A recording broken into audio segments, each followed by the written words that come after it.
and open up a work session on House Bill 5016, Legislative Branch Agencies. Senator Manning. Thank you, Madam Co-Chair. House Bill 5016 is a budget bill for the legislative branch agencies, which includes the Legislative Assembly, Legislative Administration, Legislative Council, Legislative Fiscal, Legislative Revenue, Legislative Policy and Research, and the Commission on Indian Services.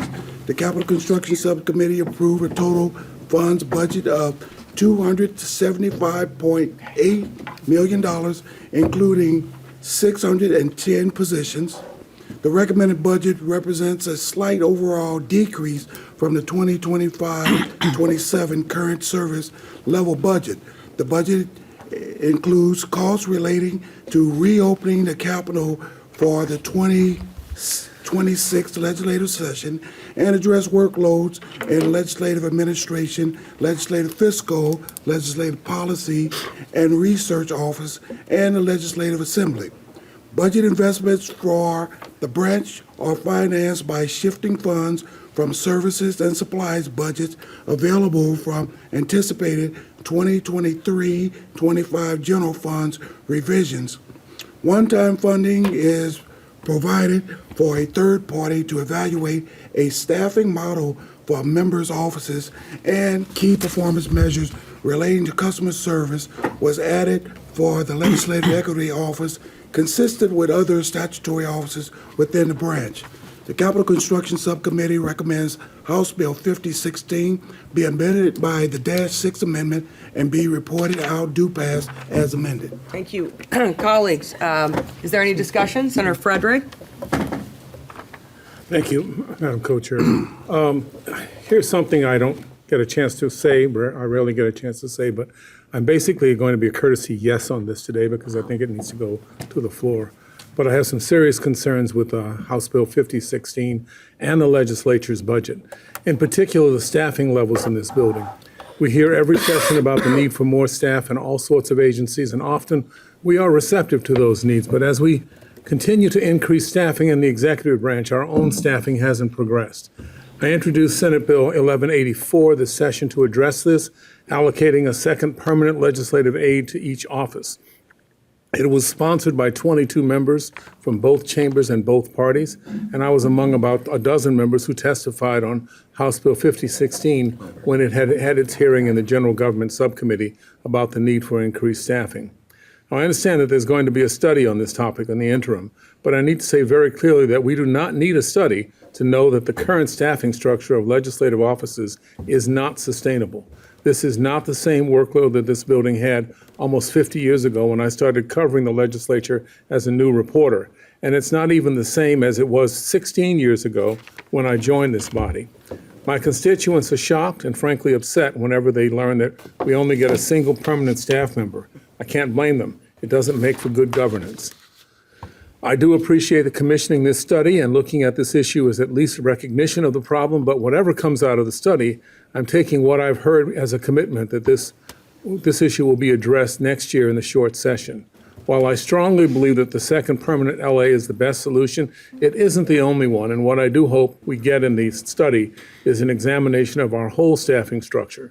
For instance, our budgets effectively penalize offices that have more senior staff, thereby penalizing the staff for being more senior too. As staff receive a well-deserved pay raise every year they work here, that means that there is less room in our budgets to find resources for even a part-time staff in the interim.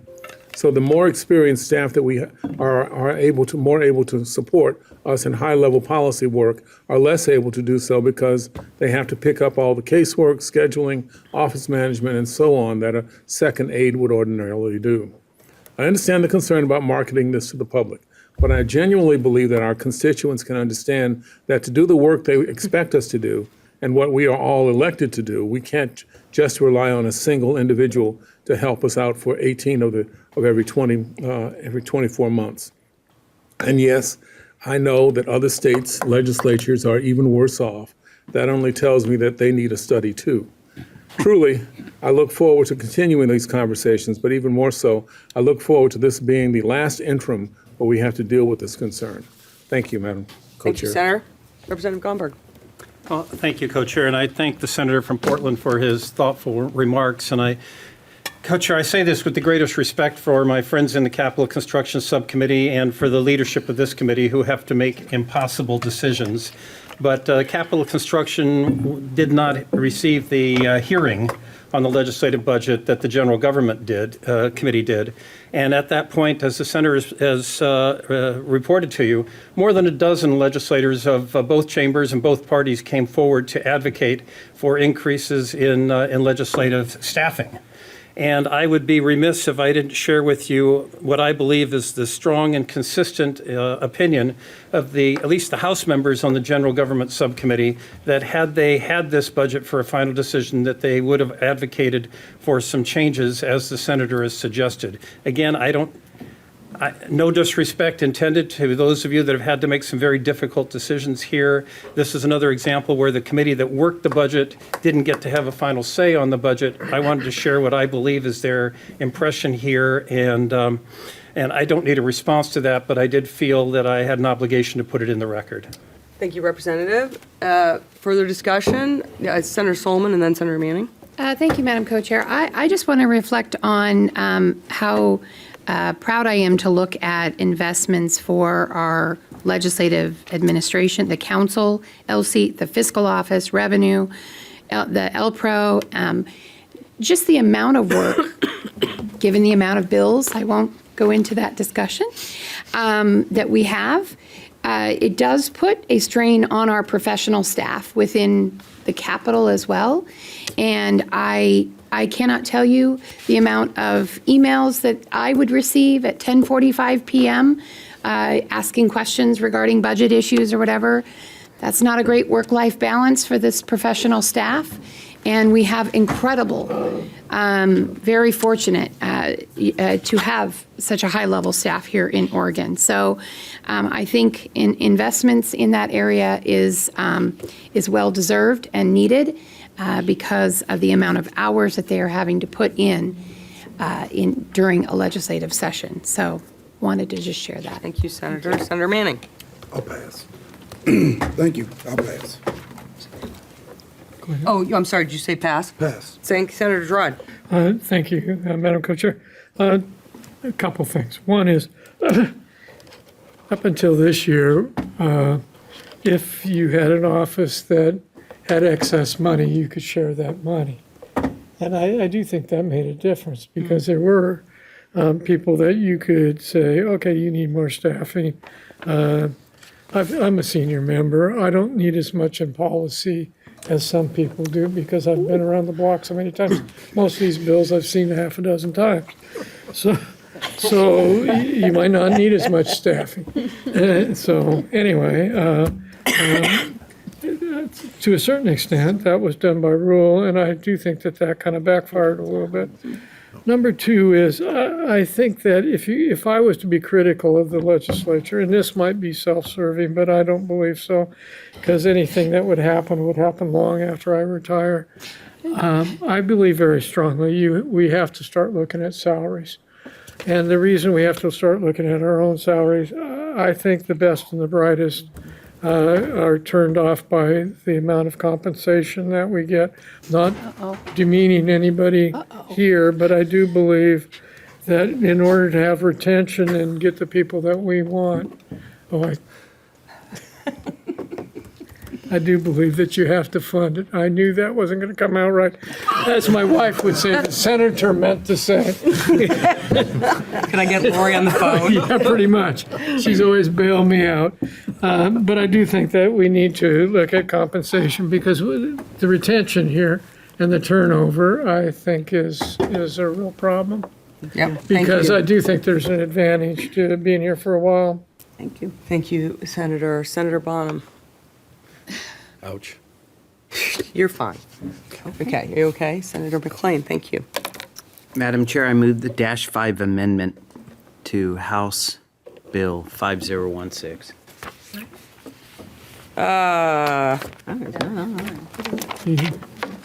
What is that? don't believe that you can move it in this committee, and let me check on that. Obie says you have to. In this we don't committee, have though? to. After we've done the sub? Yeah. Interesting. Madam Coach, Yeah. we do not have the Dash 5 posted for this committee meeting. It was posted in the Capital they- Yeah, Construction that was Subcommittee the, meeting. there And was you a do not- reason. There was a reason. If it's not posted for the committee, then you don't. Can't do it.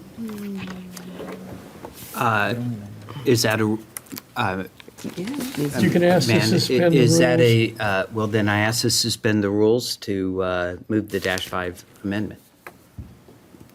That's legit. Well, okay. I think we have the dash 5, so it's going to be hard to suspend and then do what with that?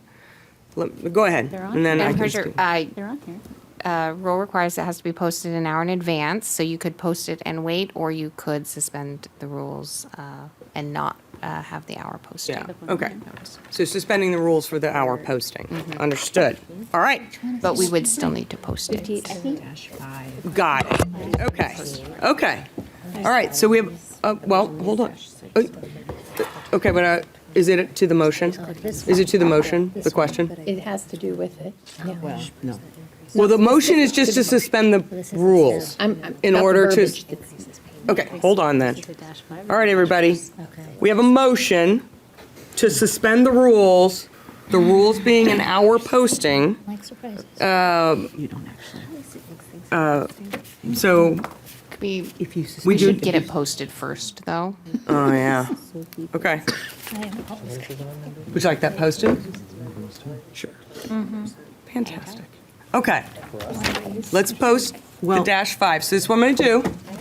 We are in the middle of this work session. I think I opened up a work session on it. So, I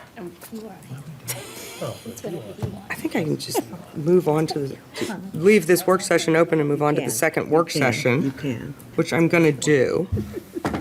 But you just take a vote on that.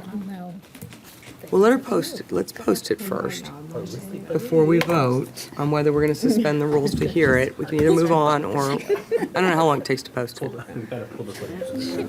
Okay. Let's stand at ease for a minute. Senator McLean, do you have anything? Well, I'll withdraw my motion to suspend the rules. Okay. Given the vote count, I'll withdraw the motion and then proceed to say the dash 5 was put in by Representative Tran. It would increase the staffing the way that many of us advocated for. I advocated for in the sub and previously. And my reason is clear. There are several $billions available in the general fund that's moving into areas in which are I don't agree with. To claim scarcity is a false narrative when it comes to staffing. We're going into a budget cycle. It's already begun where there is going to be significant budget problems. And having the available staff to vet representations and of agencies, because my experience is that it's very difficult to get an accurate answer out of many agencies. And since we are the legislative branch, a separate but equal branch, entrusted by the Constitution of the public purse, and we're about to go into budget times, which is going to require us to reduce the mission creep that has undergone our general fund in the last 10 years, and to have people who are dedicated to the legislative branch to focus and to be able to get what is accurate information so we can undertake our constitutional duty, to me, is imperative.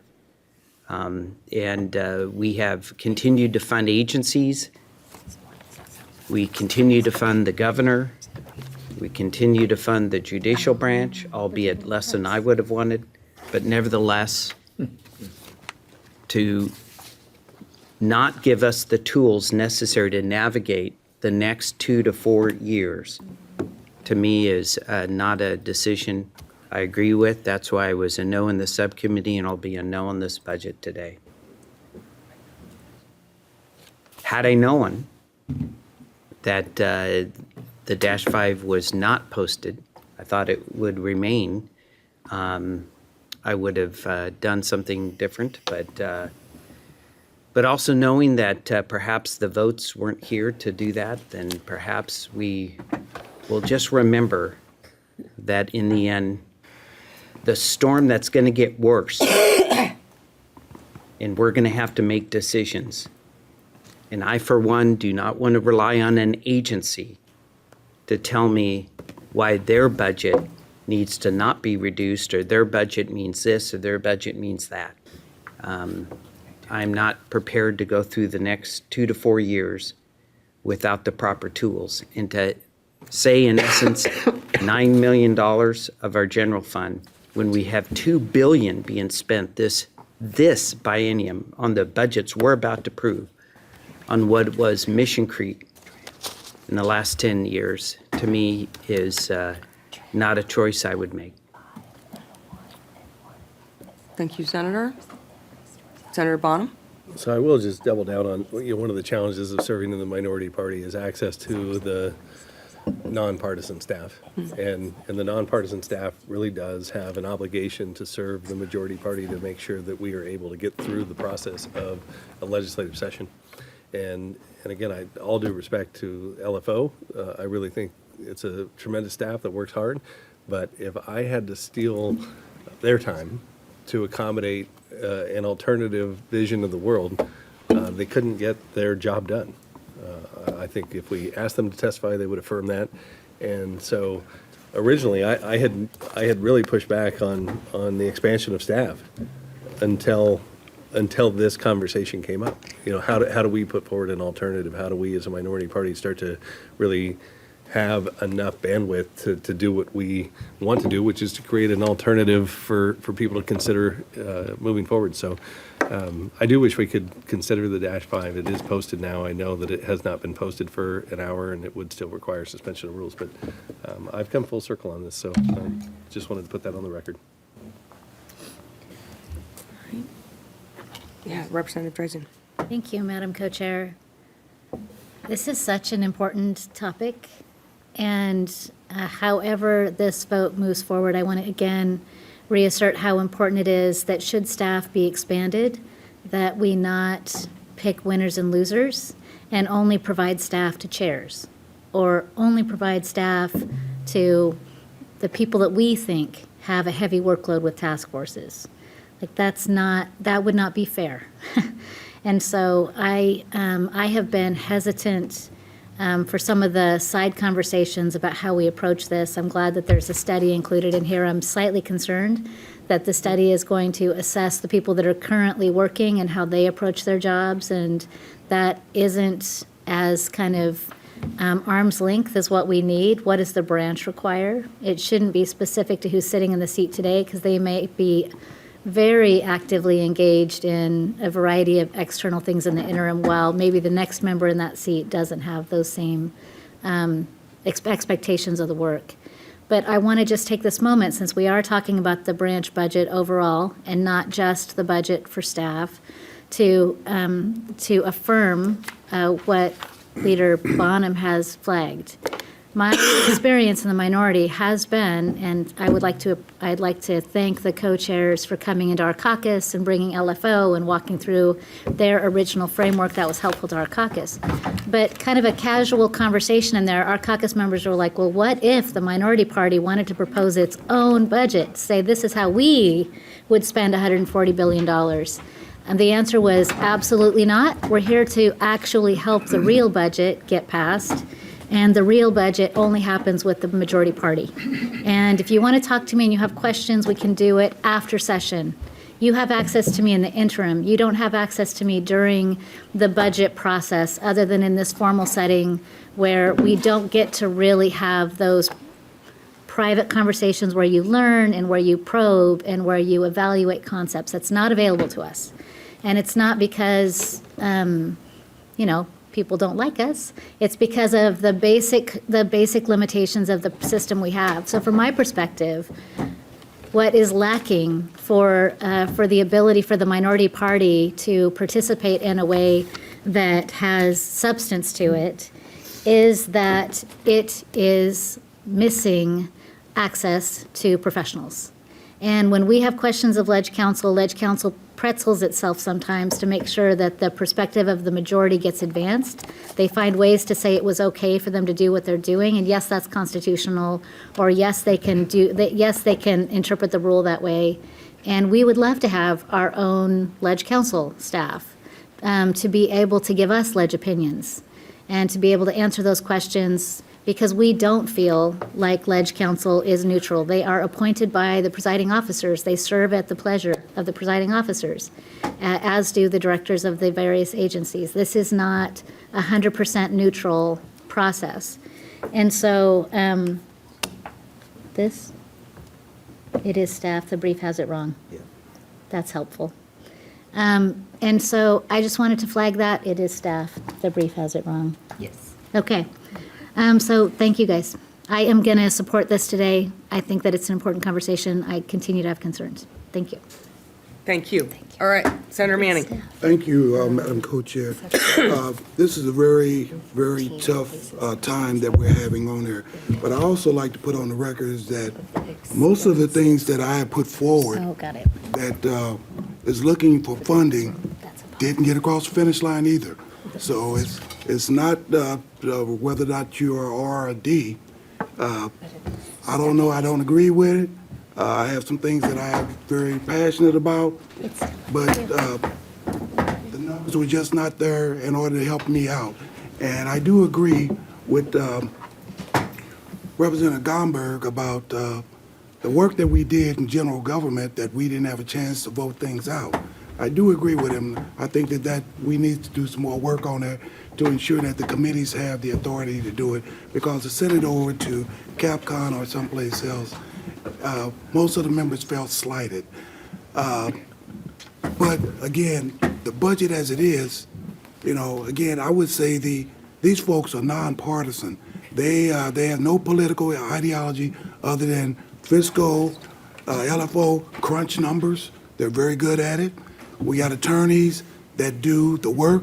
I've had bills go forward and said that, hey, you can't do that. That's not constitutional. So I wouldn't say that these folks are partisan or anything like that. I've been working with them for a number of years. I've had things that I try to do, and they say it won't work. So, I'd like to be, when I come across, I want to be very careful not to kind of brand these folks as being partial to Senator Manning because of his party affiliation. These folks are great, and they do a great job. Thank you. Senator Bonham? Last, because I want to affirm what Senator Manning just said. Yeah. I believe if I was in the majority party, I would be given the same opportunity to work in a different way. So, Thank you. yeah. Okay, so, colleagues, thank you so much for all of this discussion. We were very purposeful in making sure that we're going to do this workload study. I think that we want to make sure that there are a number of different ways of doing this. And so we have asked them to report back for the short session. So there is going to be conversations happening, and LPRO is going to reach out to a third party, which was one of the biggest things we wanted to make sure that we did. We got it out of our own branch to do a third party on that. So my assumption is you will probably hear from LPRO in some form with regard to gathering some information that might need to do that. So thank you all for your passion around this. With that, I'm going to ask if there's any objections, and I shall note them for the record. Senator Bonham, Senator Anderson, Senator McLean, Representative Kate. All right, with that, motion passes, and I am going to close the work session on HB 5016